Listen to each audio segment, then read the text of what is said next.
भाईजान आपका नाम और किस एरिया में रहते हैं? जी सर, मेरा नाम है मोहम्मद रहमान और मैं यहाँ चमगड़ी का रहने वाला हूँ और वालिद साहब का नाम मलक दौलतमन।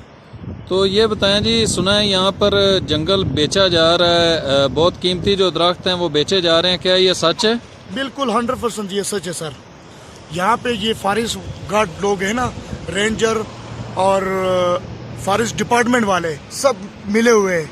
यहाँ पे चोर लोग जो है ना वो बहुत है सर। एक एक लकड़ी में ना, एक एक दरख्त में तकरीबन 500-600 सलेफर हम बोलते हैं वो बनते हैं। गार्ड वगैरह अपना परसेंटेज लेते हैं और इसके बारे में हमने बहुत सारे रिपोर्ट भी दर्ज किए हुए हैं, लेकिन उस पर कोई अमल नहीं हुआ है सर।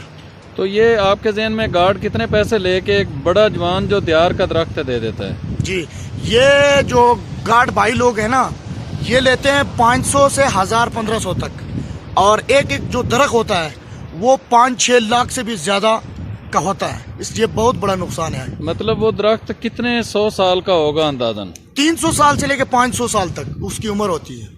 तो वो तो ऑक्सीजन बनाने वाली एक बेहतरीन मशीन है जिसको इस तरह ज़ाया किया जा रहा है। ज़ाया किया जा रहा है, ये तो हमारे सयाहत को फरोग नहीं होगा। बिल्कुल हमारा जो एरिया है ना, एक एक दरख्त काटने से ना यहाँ पे स्लाइडिंग होते हैं, सैलाब होते हैं। इसका कोई पूछने वाला और ख्याल रखने वाला कोई भी नहीं है। यहाँ पे फॉरेस्ट डिपार्टमेंट सिर्फ नाम की है सर। आपके कहने का मतलब है कि सियाहत की वजह से जंगलात का बहुत नुकसान हो रहा है। बहुत बड़ा नुकसान हो रहा है, और ये नुकसान हम पाकिस्तानियों का है, हमारा है, सबसे पहले कौम का है। इसके ऊपर हुकूमत ने अपना महकमा बनाया हुआ, लेकिन वो फॉरेस्ट डिपार्टमेंट उसका नाम है, वो कोई एक्शन नहीं लेते, अपना जेब भरते हैं। और लोग, ये चोर लोग या ये जितने भी डकैत लोग हैं, इनमें कौम के लोग शामिल हैं, आवाम लोग, यहाँ पे जो सिविल लोग हैं ना इलाके के, वो शामिल है।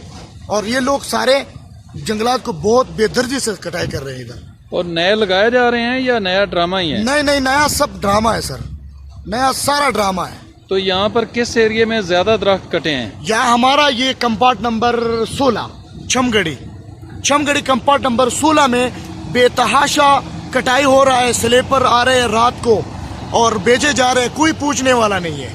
और कौम ने यहाँ पे इकट्ठे होकर इन लोगों के खिलाफ बयानबाजी, रिपोर्ट भी दर्ज किए हुए, कोई एक्शन नहीं लिया इन लोगों ने। तो आप गवर्नमेंट को क्या पैगाम देना चाहेंगे?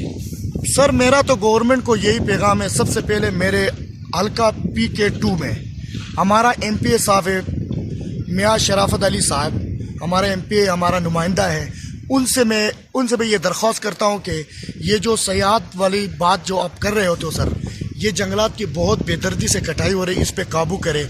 उसके बाद जनाब वज़ीर आला साहब महमूद खान साहब, हमारा वज़ीर आला है, उसको मैं पैगाम देना चाहता हूँ कि ये जो कटाई हो रही है इस पे थोड़ा काबू, इस पर एक्शन ले तो हमारे लिए अच्छा होगा, बहुत अच्छा होगा। और इमरान खान साहब जो हमारे लीडर है, हमारे वज़ीर आज़म है, हमारा किंग है, हम बहुत लकी लोग हैं, हमें इमरान खान जैसा लीडर मिला है। अगर इन चोरों के ऊपर काबू पाए तो बहुत खुशी होगी, आवाम को भी और हम सबको भी। तो आवाम को आप क्या पैगाम देंगे जो इतना कीमती दरख्त काट रहे हैं? तो आने वाले दौर में तो बहुत मुश्किल हो जाएगी। आवाम में तो हम लोगों ने अभी एक शऊर पैदा करना होगा कि एक दरख्त काटने से कितना बड़ा नुकसान होता है। ये तो तकरीबन 100 में तकरीबन 40% लोगों को पता है कि कितना बड़ा नुकसान है। 60% को इनका कोई पता ही नहीं है कि दरख्त काटने से क्या होता है। हमारे इस इलाके में गैस की सबसे ज़्यादा सुई गैस की ज़रूरत है। अगर सुई गैस की सहूलत मौजूद यहाँ पे हुई सर, तो ये कीमती जंगल जो है ना, ये इसकी कटाई नहीं होगी। हम हुकूमत से भी दरख्वास्त करते हैं कि हमें सुई गैस दे कालाम घबराल तक, तो ये जंगलों की जो कटाई है ये नहीं होगी। तो आपके कहने का मतलब ये है कि गवर्नमेंट हमें अगर सुई गैस दे दे तो हम जंगल काटने की तरफ लोग जाएं?